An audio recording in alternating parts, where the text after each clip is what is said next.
Assalamualaikum warahmatullahi wabarakatuh. Perkenalkan, nama saya Erwin Mardansyah dengan NIM 124490034 dari Prodi Rekayasa Instrumentasi dan Otomasi, Institut Teknologi Sumatera.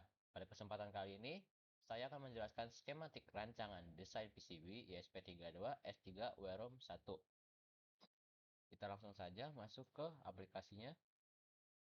Seperti ini tampilan dari skematik ISP32 S3 WROM 1 pada aplikasi KiCad. Kita mulai dari pembahasan di bagian power dan USB. Yang ini kita mulai dari power dulu. Di sini ada pin konektor yang berjumlahnya 3. Ini adalah pin konektor power. Di sini ada V-bus yang berasal dari USB B yang di atas. Kemudian di sini ada barrel jack. Barrel jack ini berfungsi sebagai konektor input tegangan DC. Kemudian barrel jack dihubungkan dengan konektor 2 pin, yaitu berfungsi sebagai konektor inputan supply dari baterai. Kemudian di sini dipasang dioda 1N4007 yang berfungsi sebagai penyearah arus tegangan. Kemudian di sini ada switch EG128 1218. Ini berfungsi sebagai switch dari power. Kemudian di sini kita masuk ke rangkaian regulator. Di sini ada kapasitor polar dengan besarannya 220 mikrofarad. Di sini fungsi dari kapasitor polar sebagai penstabil aliran daya dan filter ripple. Dipasang secara paralel terhadap LM2596S. Kemudian kita masuk ke dalam regulatornya. Di sini ada regulatornya, yaitu LM2596S tipe 5. Yang tipe 5 ini menandakan bahwa ini adalah tegangan penurun tegangan 5 volt. Jadi fungsi dari LM ini sebagai voltage regulator. Jadi arus yang masuk 12 volt masuk ke LM untuk diturunkan menjadi 5 volt. Kemudian kemudian tegangan output yang dihasilkan dari LM akan masuk ke polyfuse mall. Polyfuse mall ini adalah sebagai pengaman rangkaian. Jadi dia merupakan pemutus jika ada arus berlebih. Kemudian di sini ada dioda SS36, yaitu dioda Schottky. Fungsi dari dioda Schottky ini untuk melindungi regulator dan komponen lainnya. Kenapa pakai dioda Schottky bukan pakai dioda biasa? Karena dioda Schottky memiliki tegangan maju forward voltage drop yang lebih rendah dibandingkan dioda biasa. Kemudian di sini ada induktor. Induktor ini berfungsi sebagai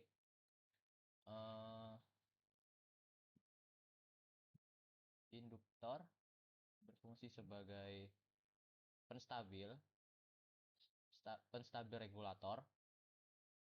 Jadi dia fungsinya untuk penstabil regulator, filter tegangan, dan mengurangi gangguan electromagnetic interference. Kemudian di sini ada output 5 volt yang diparalel dengan kapasitor polar sama seperti tadi. Jadi kapasitor polar dipasang di input LM2596S dan outputnya. Di sini juga sama seperti tadi, inputnya dipasang dengan kapasitor polar, kemudian masuk ke LM2596S yang 3,3 volt, yang berarti tegangan masuk itu 12, kemudian diturunkan menjadi 3,3 volt. Masuk ke polyfuse sebagai pengaman. Kemudian di sini ada dioda Schottky tadi. Kemudian dipasang induktor yang digunakan untuk stabilitas regulator switching. Kemudian tegangan outputnya 3,3 volt dan kapasitor polar. Oke, penjelasan untuk power sudah selesai. Kita masuk ke penjelasan USB-nya. Di sini ada komponen USB-nya terdiri dari VBus, D+ dan D-min. Untuk VBus dipasangkan dengan dioda SS36 yaitu dioda Schottky.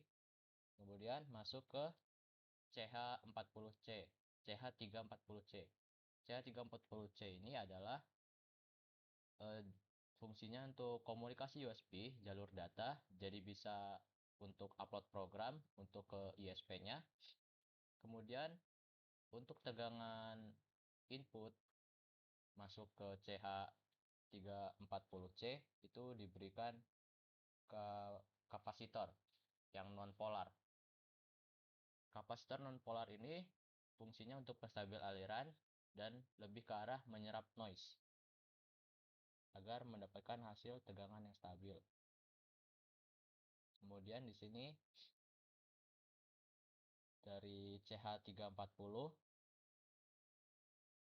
pin keluaran 13 dan 14 masuk ke resistor. Kemudian dari resistor masuk ke transistor. Di sini ada dua transistor yaitu reset dan boot. Yang reset ini nih digunakan untuk auto reset dan transistor yang boot ini digunakan untuk auto boot. Jadi dua transistor ini digunakan untuk auto reset dan auto boot. Kemudian di sini ada pin TX dan RX yaitu receiver dan transmit yang fungsinya untuk serial monitor dan upload program yang masuk ke ISP. Kemudian di sini ada LED. Ini adalah LED yang masing-masing merupakan lampu indikator untuk tegangan yang masuk, tegangan outputnya. Di sini ada tegangan output yang 5 volt dan di sini ada tegangan output yang 3 volt. Jadi jika ada tegangan yang masuk sebesar 5 volt, LED-nya akan menyala. Dan jika yang masuk adalah 3,3 volt, LED ini yang akan menyala. Setelah dari sini kita akan masuk ke bagian ISP32S3 Wareroom 1-nya. Ini adalah ISP32S3 Wareroom 1-nya.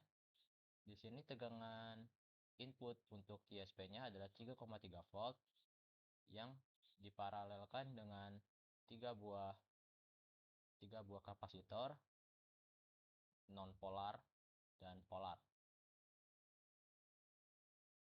Kemudian dari pin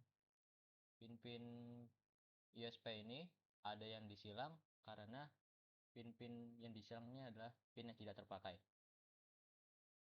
Di sini ada pin reset, boot, IO1 dan seterusnya, SDA, SCL, dan RX-TX. Untuk SDA SCL, ini adalah serial data dan serial clock, fungsinya untuk komunikasi I2C. Kemudian pin reset untuk mereset dan pin boot untuk booting ISP. Kemudian di sini ada pin RX dan TX. RX ini adalah receive dan TX adalah transmit. RX menerima dan TX adalah transmit. Fungsinya untuk serial monitor dan upload program. Kemudian di sini ada switch yang fungsinya untuk reset. Tegangan inputnya adalah 3,3 volt, diberi resistor dan diberi kapasitor. Ini fungsinya adalah switch reset. Jadi reset menggunakan switch. Kemudian di sini ada LED. LED-nya menggunakan WS2812B. Fungsi dari LED ini adalah sebagai lampu indikator terhadap ISP 32-nya. Jadi jika LED ini hidup, maka lampu indikator menunjukkan bahwa ada sesuatu yang hidup atau bekerja gitu. Jadi misalkan Lampu indikator ini diprogram untuk hidup warna merah untuk ISP yang tidak tersambung dan warna hijau untuk ISP-nya tersambung atau menjalankan program. Jadi seperti itu. Kemudian di sini diparalelkan dengan kapasitor, kapasitor nonpolar dan resistor. Tegangan inputnya adalah 3,3 volt. Di sini pin IO1 yang masuk ke ISP IO1. Dan di sini ada pin boot. Pin boot ini terdiri dari dua pin, boot dan ground. Ini fungsinya adalah untuk booting terhadap ISP. Jadi untuk booting tidak menggunakan saklar ataupun push button, tapi menggunakan pin saja. Cara bootingnya yaitu menggunakan pin jumper. Pin jumper. Jadi untuk bootingnya menggunakan pin jumper seperti ini. Yang kita kembali lagi. Jadi tidak perlu menekan-nekan ataupun memencet saklar. Kemudian kita masuk ke sensor dan aktuator. Di sini ada aktuator I2C yaitu LED. Fungsi dari di sini ada resistor pull up. Nah, fungsi dari resistor pull up ini adalah sebagai tegangan agar tidak melayang atau floating. Dengan dipasangnya resistor ini, maka akan menarik jalur ke logika high atau VCC. Jadi ini adalah rangkaian resistor pull up. Dan I2C memerlukan resistor pull up. Kemudian di sini ada pin SDA dan SCL. Di sini ada 4 buah pin untuk LCD untuk I2C. Kemudian diparalelkan dengan non-polar. Seperti tadi, fungsinya untuk penstabil. Kemudian kita masuk ke serial portnya. Di sini tegangan inputnya adalah 5 volt yang masuk ke TX dan RX. Ini adalah sebagai penerima program, penerima dan serial monitor program. Kemudian kita masuk ke sensor soil measure. Tegangan input adalah 3,3 volt yang masuk ke pin IO4 dan IO5 dengan 4 buah pin. Diparalelkan dengan kapasitor non-polar. Kita masuk ke servo. Di sini adalah tegangan inputnya yaitu 5 volt masuk ke pin IO13 di ISP32. Pinnya ada 3 dan diparalelkan dengan kapasitor non-polar. Dan di sini ada sensor DHT dengan tegangan inputnya adalah 3,3 volt. Pinnya itu IO12 pada ISP dan memiliki 3 buah pin dengan diparalelkan kapasitor non-polar. Dan yang terakhir di sini adalah mounting hole. Fungsi dari mounting hole sendiri itu sebagai melubangi PCB agar bisa dipasangi baut pada casingnya.